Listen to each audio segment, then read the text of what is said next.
पर पधारे हुए मेरे सभी भाई बहनों को मेरा सलाम और भारत जोड़ो जो राहुल जी का कार्यक्रम है और इसमें लाखों लोग जुड़ रहे हैं और इस कार्यक्रम का उद्घाटन करने का मुझे काम सौंपा गया है, तो मैं इस कार्यक्रम का हैदराबाद में बड़े संतोष के साथ इस कार्यक्रम का उद्घाटन करता हूं।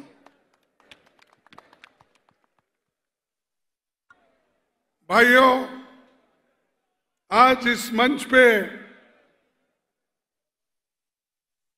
बैठे हुए हमारे कांग्रेस पार्टी के भूतपूर्व अध्यक्ष श्री राहुल गांधी जी, केसी वेणुगोपाल जी, रेवंत रेड्डी जी, माणिक टैगोर जी, भट्टी विक्रमा और जीवन रेड्डी साहब, उत्तम रेड्डी साहब और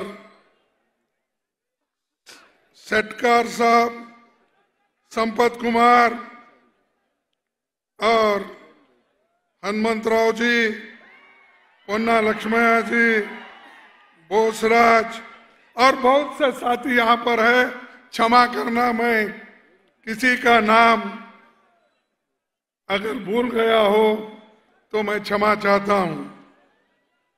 भाइयों, एक कार्यक्रम, बहुत ही बड़ा कार्यक्रम राहुल जी ने शुरू किया। कन्याकुमारी से लेकर कश्मीर तक कम से कम 3,560 किलोमीटर चलने का, लोगों से मिलने का, लोगों के साथ बहस करने का, हर पार्टी के एनजीओज कोई भी हो, कि आज जो हिंदुस्तान में मोदी सरकार, बीजेपी, आरएसएस सभी ने मिलके जो देश को तोड़ने की कोशिश कर रहे हैं, समाज में एक दूसरे को लड़ाने की कोशिश कर रहे हैं और उसी के साथ भाषा भाषा में लड़ाई, धर्म धर्म में लड़ाई और हर चीज में वो आज अपना हाथ आगे कर रहे हैं।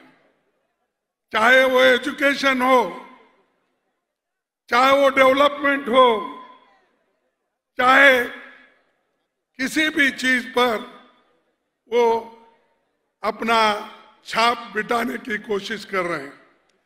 यहां पर और भी एक बात कर रहे हैं कि जो लोग जिस जगह एक है, एकता से काम करते हैं, मिलजुल के रहते हैं, उनको लड़ाने की कोशिश करते हैं। हैदराबाद स्टेट एक ऐसा स्टेट है जहां पर हिंदू, मुसलमान, सिख, ईसाई, पारसी सभी एक होकर, एकजुट होकर यहां रहते हैं और ये हमेशा हैदराबाद मशहूर है, खासकर तेलंगाना। मैं भी इसी एरिया से आता हूं, बाजू में रहता हूं। मैं समझता हूं रेवंत रेड्डी और हमारी कॉन्स्टिट्यूंसी लगी हुई है। तो ये मेरे लिए तो नया नहीं है, और यहाँ का जो कल्चर है, यहाँ का मिलजुल है, सभी लोग जो मिल के रहते हैं, पहले हम देखते हुए आए हैं। अब मैं तो यहाँ से 55 साल से यहाँ पर आते जाते रहता हूँ, यहाँ के लीडरों से मिलता हूँ, यहाँ के लीडर मुझे मिलते थे और बहुत से सीनियर लीडर यहाँ अगर हम यहाँ से गुजरते थे तो हमेशा हमको बुला के अपना समझ के पार्टी की बात करते थे और मिलजुल के एक ऐसा मिलाप था वो कभी नहीं टूट सकता। तो हैदराबाद से, तेलंगाना से हमारा जुड़ाव है और कांग्रेस पार्टी एक ऐसी पार्टी है जो आपकी इच्छा थी, आपकी आशा थी कि तेलंगाना अलग बने, वो अगर किसी ने किया है कांग्रेस ने किया है। कांग्रेस आज आप जो चाहते थे वो देकर आप सभी को अपने पैर पे खड़ा होने के लिए आज इतना बड़ा निर्णय श्रीमती सोनिया गांधी जी ने लिया। तो इसलिए भाइयों, ये एक जो देन है इसको कायम रखने के लिए सेंट्रल गवर्नमेंट में कांग्रेस पार्टी को लाने के लिए आप सभी लोग पूरी ताकत लगाना जरूरी है। कोई भी हो, आज यहां पर केसीआर की हुकूमत है। केसीआर की हुकूमत कहां से आई? अरे तेलंगाना से आई और तेलंगाना के लोग उनको दिए, लेकिन उन्हीं लोगों को खत्म करने की कोशिश कर रहे हैं। जो लोग आपके हाथ में यहां पर डेवलपमेंट का झंडा दिया, उन्हीं को आप आज एक एक करके खत्म कर रहे हैं। किसी का लैंड छीन रहे हो, किसी को जबरदस्ती केस डाल रहे हो, किसी को दबाने की कोशिश कर रहे हो। तो मैं यही समझता हूं कि केसीआर में और मोदी में कोई फर्क नहीं है, दोनों एक ही है। क्योंकि हमारे कई बिल जो हम पार्लियामेंट में लाए थे, जरा चुप बैठिए, सुनो, उसके बाद फिर कूदेंगे चुनाव में। भाइयों, आप ये मत समझो कि आज जो केसीआर हर स्टेट जाकर मिल रहे हैं, किसी को गला लगा रहे हैं, किसी को शाल डाल रहे हैं, यहां से लेकर कलकत्ता गए, कलकत्ता से पंजाब गए, पंजाब से फिर तमिलनाडु गए, बेंगलुरु, सब जगह जा रहे हैं। क्यों भाई?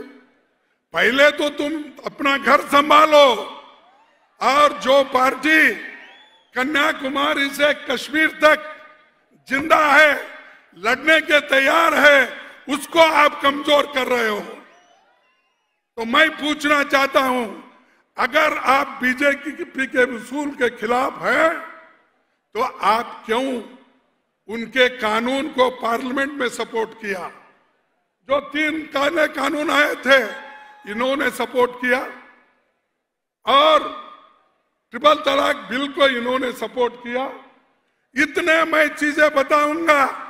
जब कभी भी हम लड़ते थे, मैं लीडर ऑफ कांग्रेस पार्टी का या लोकसभा में था, तो हम हर बिल को जब अपोज करते तो ये लोग उनसे मिलते थे, आज भी मिलते हैं।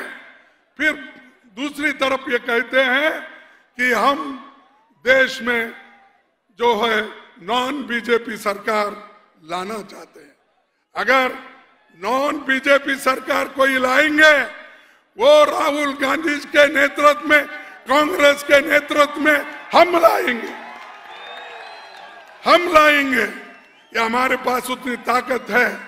तो आपको मैं एक ही बात कहता हूं, ये जो केंद्र की भी सरकार है, ये बड़ी अजब सरकार है।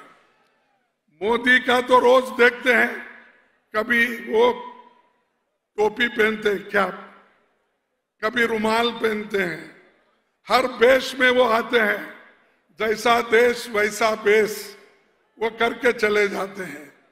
और मुझे ये महसूस हो रहा है कि आप सबको भी मैं अवगत कराना चाहता हूं कि इस देश में सरकारी नौकरियां 13 लाख नौकरियां खाली है। 13 लाख, वो रेलवे के हो, डिफेंस के हो, सिविल सर्वेंट्स के हो, 13 लाख वैकेंसीज है। और परसों मोदी जी 75,000 नौकरियां की सर्टिफिकेट बांट रहे हैं। अरे जिस जगह 13 लाख नौकरियां खाली है और SC, ST, OBC के लिए कम से कम 6 लाख नौकरियां खाली है, वो नौकरियां आप नहीं भर रहे हैं। आप अपने चाहते हुए लोगों को 75,000 की भर्ती करके मैं इतने नौकरी दिया, कहां से दिए भाई? ये तो सरकारी नौकरी है, वो भी 13 लाख है। 13 लाख में सिर्फ आप दे रहे हैं एक 75,000, बाकी के ये तो एक अलग बात, ये तो रूटीन कोर्स है, हमेशा भरते आते हैं, ये कोई बड़ी बात नहीं है। मैं पूछता हूं, आप जब सत्ता ने आने से पहले ये वायदा किए थे हर साल मैं 2 करोड़ नौकरियां दूंगा, अब 8 साल हो गए, 16 करोड़ नौकरी। वो 16 करोड़ नौकरी कहां है, उसका हिसाब दो। और ये तो सरकारी नौकरियां हैं, आपके 2 करोड़ नौकरियां कहां है? स्किल डेवलपमेंट, स्टार्टअप, इसके कहां है? देखो ये झूठ बोलते जा रहे हैं मोदी जी, और झूठ बोलते बोलते लोगों को, युवाओं को फंसा रहे हैं। कितने दिन आप झूठ बोलेंगे? अगर ऐसा ही आप झूठ बोलते रहेंगे, देश एक दिन, इस देश का नौजवान उठ खड़ा होगा, जैसा कि आज भारत जोड़ो यात्रा में राहुल जी के साथ खड़े हुए हैं। चुप बैठो भाई, पुलिस जरा शांति से चुप बैठो। तो ये आज इतने नौजवान लोग क्यों आ रहे हैं कि वो जो उन्होंने वायदा किया था उस वायदे के मुताबिक वो चल नहीं पाए, इसीलिए नाखुश होकर अब रोड पे आए हैं लाखों लोग। मैं देखा हूं खुद, मैं कन्याकुमारी में भी इस इनॉग्रल फंक्शन में था, वहां से लेकर हैदराबाद तक और हैदराबाद से लेकर अब मराठवाड़ा तक, मराठवाड़ा से लेकर उड़ीसा तक लोग लाखों की संख्या में जुड़ेंगे और आने वाले 2024 में कांग्रेस पार्टी की सरकार सेंट्रल में आएगी। और मैं ये आपसे कहूंगा, यूपीए की सरकार कितने काम किए हैं, लेकिन ये वक्त नहीं है बहुत से नेता बात करने वाले। और क्योंकि बार बार मोदी हमको पार्लियामेंट में पूछते हैं, बाहर पूछते हैं, जब 2 करोड़ का एक रिनोवेशन करके पुल उन्होंने उद्घाटन किया, वो 5 ही दिन में गिर गया और कम से कम 145 लोग मर चुके। जब यही हादसा बंगाल में हुआ था तो उन्होंने कहा कि यहाँ के लोगों का शाप ही कारण है, इसीलिए वो मर गए। तो मैं पूछना चाहता हूं मोदी साहब, आप तो सिर्फ 2 करोड़ रिपेयर के लिए वो जो पैसे देकर आपने जो पुल को बनवाया था, तो उस पुल पर चढ़ के नौजवान बच्चे और खासकर बूढ़े लोग भी आज 145 लोग अपनी जान खो पाएंगे। तो ये मोदी झूठ बोलते हैं, और झूठ का अगर आप सपोर्ट करते जाएंगे एक दिन देश को तबाह और तंग कर देगा। तो इसलिए दोस्तों, हमारे काम क्या है ये आपके सामने है। वो हमेशा बोलते थे 70 साल में तुमने क्या किया। मैं पार्लियामेंट में उनको बार बार कहता था, अगर 70 साल में हमने कुछ नहीं किया होता, मोदी जी आप प्रधानमंत्री इस देश के नहीं बन सकते थे। आप जो प्रधानमंत्री बने, पंडित जवाहरलाल नेहरू जी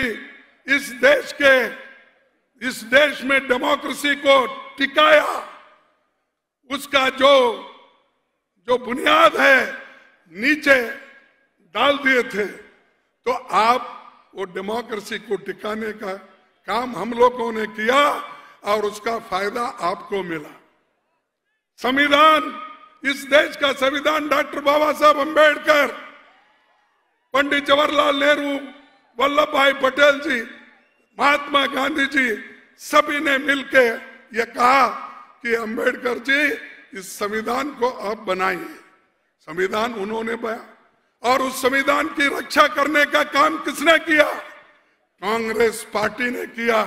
इसीलिए उस संविधान के वजह से, उस डेमोक्रेसी के वजह से आज मोदी प्राइम मिनिस्टर बन के घूम रहे हैं हर जगह। एक गुजरात में कम से कम 6 दिन से घूम रहे। एक इलेक्शन में, छोटी सी एक स्टेट का इलेक्शन, और भी जाने वाले हैं।